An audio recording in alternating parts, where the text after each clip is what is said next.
मित्रों, आप मेरी फहरिस्त में बहुत देर से अपने बारी का इंतजार कर रहे। पुंगाया विधानसभा से आवेदक समाजवादी पार्टी की तरफ से और समाजवादी पार्टी की तरफ से आवेदक हैं। इसके अलावा SC/ST प्रकोष्ठ के शायद जिला अध्यक्ष SC/ST प्रकोष्ठ के जिला अध्यक्ष भी हैं। मैं उनसे गुजारिश करता हूं कि वो आए और अपने विचारों को व्यक्त करें।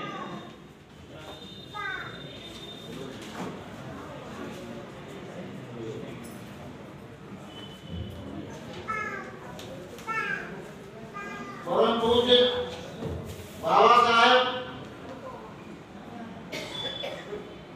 डॉक्टर भीमराव अम्बेडकर साहब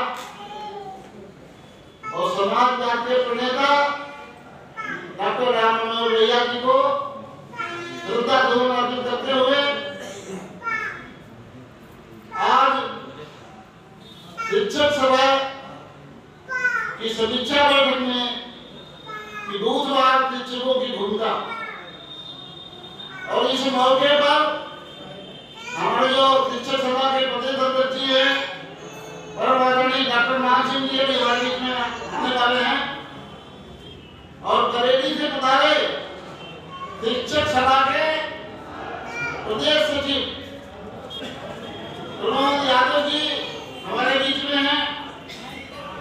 मंचा सिंह पिछड़ावर्ग के जिला अध्यक्ष डॉक्टर विनोद कुमार राठौर जी,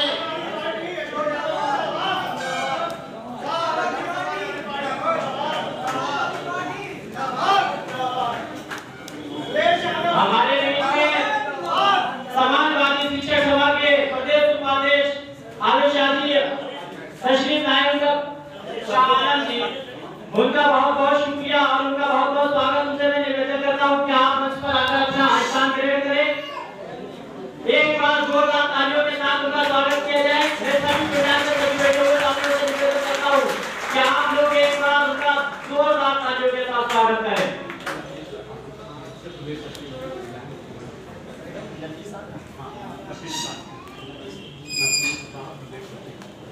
हमारे बीच में प्रदेश सचिव नबीस खान साहब मौजूद हैं। मैं उनसे गुजारिश करता हूं कि वो भी यहाँ आए हुए जिला उपाध्यक्ष दिलबाग सिंह जी हमारे बीच में निगोही से आए हुए हैं। उनका बहुत बहुत स्वागत है, अभिनंदन है, स्वागत है, हमारे समक्ष मौजूद है। और इसके अलावा उनके साथ में जितने भी पदाधिकारी हैं उनका भी बहुत बहुत स्वागत। और मैं फिर से गुजारिश करना चाहूंगा सुभाषचंद्र पासी जी से कि वो आए और अपने विचारों को व्यक्त करें।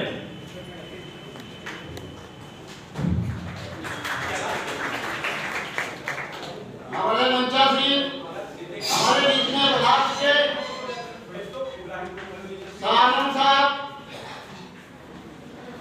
तमाम हमारे मंचा सिंह हमारे नेता शिक्षक महिला सभा की जिला अध्यक्ष बहन गायत्री वर्मा जी, डॉक्टर विनोद राठौर जी, इस हाल के अंदर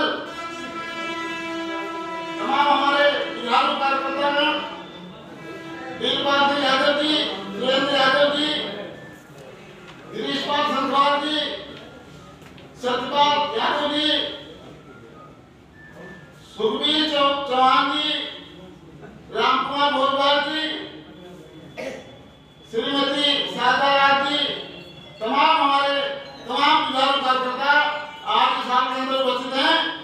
साथियों, जैसा कि आप जानते हैं शिक्षक सभा की बुधवार समीक्षा बैठक होनी है और उसमें शिक्षकों की क्या भूमिका रहेगी और उसका क्या महत्व है। साथियों, आज जो मुझे मंच मिला और मंच में मैं बोल रहा हूँ ये एक शिक्षक की देन है। साथियों, जब हम गाँव में मतलब मैन टू मैन जाते हैं, एक आदमी को जाकर समझाते हैं, छोटे नेता होते हैं और कोई कार्यकर्ता अगर 10-10 की टोली में बैठाकर वो समझाता है तो वो बड़ा कार्यकर्ता हो गया। जो लोग उससे बड़ी मीटिंग कर लेते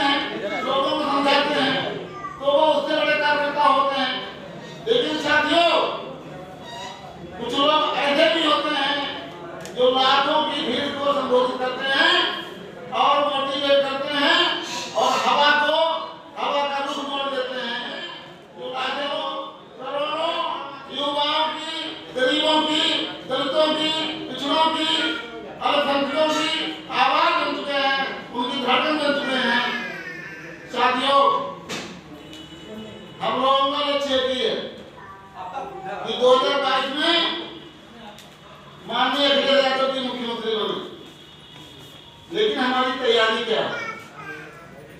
अभी क्या है, हमको कुछ अपने साहित्य पढ़ने होंगे। नेताजी माननीय मुलायम सिंह यादव जी को जानना होगा, उनका इतिहास जानना होगा, उनके बैठ में जाना पड़ेगा।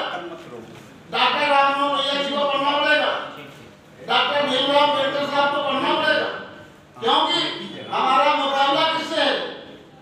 हमारा मुकाबला सामंतवादियों से, जो नहीं चाहते हैं कि हम उनके सामने कुर्सी पे बैठ पाए, हम उनके सामने चैन से सो पाए, हम उनके सामने चैन से रह पाए। साथियों, जब हमें नॉलेज नहीं होता है और एक छोटा सा भाजपा कार्यकर्ता आता है और वो अखिलेश यादव जी की कमियां गिनाने लगता है और मेरे पास जब कोई जवाब नहीं होता है तो हम चुपचाप भी हाँ में हाँ मिला देते हैं। लेकिन उसका असर क्या होता है कि वहाँ पे जो 2-4 लोग और बैठे होते हैं वो निगेटिव हो जाते हैं, वो कहता है कि बिल्कुल बात सही है। साथियों, जब हमारे पास साहित्य होगा, जानकारी होगी, भारतीय जनता पार्टी का कोई भी कार्यकर्ता नेता, अगर जो व्यक्ति जो हमारा समाजवादी पार्टी कार्यकर्ता है और जिसको थोड़ी बहुत भी नॉलेज है, तो वो टिक नहीं पाता सामने, उसकी औकात नहीं है वो टिक पाए। अभी कल को बाबा जी आए थे शाहजहांपुर में, अखबार देखिए, पिछली सरकार आतंकियों का सम्मान किया करते, ये बाबा जी उत्तर प्रदेश के मुख्यमंत्री बोल रहे थे या कोई लगता है जैसे कोई उग्रवादी नेता बोला, भड़काने वाला नेता बोला, ये कोई भाषा है? क्योंकि जो मुख्यमंत्री होता है वो संविधान की शपथ लेता है, अपनी पद और गोपनीयता की शपथ लेता है कि मैं संविधान के अनुरूप कार्य करूंगा। ऐसा कोई मुख्यमंत्री देखा आपने जो आतंकियों का सम्मान करता हो? ऐसा तो कोई आतंक मुख्यमंत्री नहीं हुआ। लेकिन अकेले बाबा जी बोलते हैं कि पिछली सरकार में आतंकियों का सम्मान किया जाता है और वो शिक्षा, स्वास्थ्य, रोजगार इन्हीं पे बात नहीं करते हैं। किसानों की विकराल समस्या चल रही है। अभी मैं रोज मंडी कुआं जाता हूँ और संपर्क करता हूँ, खाद आ गई है, तो वहाँ का प्रभारी कहता है कि खाद पूरे जिले में उपलब्ध नहीं है, इस समय बुआई का समय चल रहा है, खाद उपलब्ध नहीं है, गेहूं बोया कैसे जाएगा? और जब अन्न उत्पादन नहीं होगा तो किसानों की आय वो कहते हैं दोगुनी हो जाएगी, 3 गुनी हो जाएगी, वो कैसे 2 गुनी 3 गुनी हो जाएगी? साथियों, इन्होंने सबको मार दिया, चाहे किसान हो, चाहे बेरोजगार हो, चाहे नेता हो, चाहे अभिनेता हो, सबको उन्होंने मार दिया। गांव की जनता पब्लिक जो है वो मन बनाए बैठी है। हम लोगों से मिलते हैं जब, तो कुछ तो लोग ऐसे हैं जो दबी जुबान पे कहते हैं भैया अभी समय आने दो, अभी मैं खुल के नहीं आ सकता। ऐसे भी लोग हैं। कुछ लोग ऐसे हैं जो अभी से खुला आकर समाजवादी पार्टी के मंच में। साथियों, मैं बताऊं आपको, आज से लगभग 2 साल पहले जो हम लोग बहुजन समाज पार्टी के कार्यकर्ता थे और हमारे जो डॉक्टर राकेश भार्गव जी हैं सामने खड़े हुए हैं, वो हमारे संगठन के महासचिव हैं, हम लोगों ने मंत्रणा की कि बहुजन समाज पार्टी तो गई, अब हमें क्या करना चाहिए। आज से लगभग 2 साल पहले हम लोगों ने मंत्रणा की हमको क्या करना चाहिए, और सौभाग्य से राष्ट्रीय महासचिव माननीय इंद्र सरोज जी का फोन आ जाता है और वो हम लोगों को लखनऊ बुला लेते हैं और बात करते हैं कि बहुजन समाज पार्टी तो खत्म हो गई, क्योंकि वहां पे एक ही नारा चल रहा है, जितनी जितनी थैलीदारी उतनी उतनी हिस्सेदारी। हमने कहा बात भी सही है। तो माननीय इंद्र सरोज जी ने हम लोगों को समझाया कि यदि हमारे पास कोई रास्ता नहीं है और हमें जो उम्मीद है दलितों को, पिछड़ों को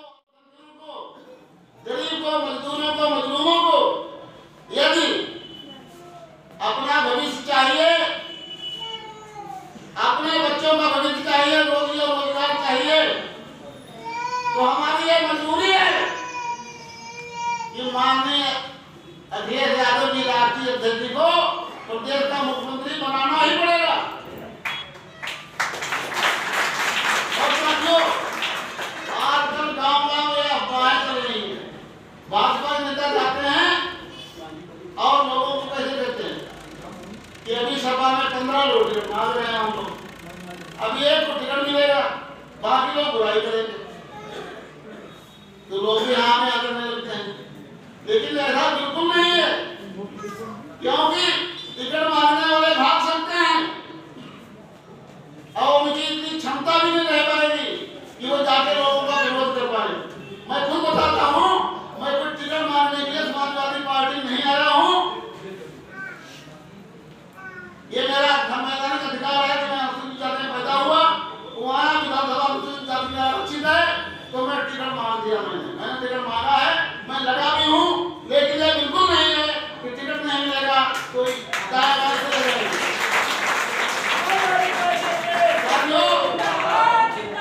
इतने बड़े मंच के सामने और हमारे माननीय मुख्यमंत्री जी मौजूद हैं, मैं ये ऐलान करता हूँ कि राष्ट्रीय अध्यक्ष जी माननीय अखिलेश यादव जी को मुख्यमंत्री बनाने के लिए अगर खून भी देना पड़े तो उसे पीछे हटेंगे। साथियों, एक बहुत बड़ी पीड़ा मेरे अंदर है कि शिक्षा मित्रों का बढ़ती उम्र में जब उनके पास बहुत बड़ी जिम्मेदारी थी, बच्चों को शिक्षा दिलवानी थी, बच्चों को लिए घर बनाना था, बढ़ती उम्र में, क्योंकि ऐसा कोई शिक्षा मित्र नहीं है जो 40-45 से पीछे कम उम्र में हो, उनका इस बेरहम सरकार ने जो नकली चेहरा लेकर हमारे बीच में आए थे, गांव-गांव झोली डाले हुए, राम नाम का दुपट्टा ओढ़े हुए, और हमारे लोगों ने क्या सोचा, ये तो बड़े दयालु लोग हैं, ये तो बड़े अच्छे लोग हैं, मीठी बोली बोलते थे कि हम सबका कल्याण करेंगे, भारत माता की जय, ऐसे बोलते थे। उन्होंने बेचारे 1,72,000 शिक्षा मित्रों का गला घोटने का काम किया और करीब 2,000 शिक्षा मित्र लोग कार के जाल में समा गए। साथियों, मैं बुआया से प्लान करता हूं और मेरी पत्नी भी शिक्षा मित्र है। अब आप बताइए कि अगर माननीय अखिलेश यादव जी ऐलान कर चुके हैं कि शिक्षा मित्रों को हम सरकार में ले आएगी, पुनः हम उनको उंगली पर पे वापस करेंगे, तो क्या मुझे 40,000 नहीं चाहिए? प्रधानमंत्री जी, अरे हमको तो टिकट ना मिले, टिकट नहीं मिलेगा, लेकिन मान सम्मान तो मिलेगा। और मैं उन शिक्षा मित्रों की लड़ाई भी लड़ता हूँ, लड़ रहा हूँ काफी समय पिछले समय से। हमारे भाई श्यामलाल यादव जी हमारे बीच में बैठे हैं, वो भी शिक्षा मित्र नेता हैं, हमारे बीच में हैं।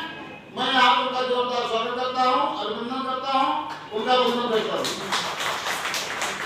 शिक्षा मित्रों की आवाज को बुलंद करने के लिए, उनको पुनः जीवन दान देने के लिए और जो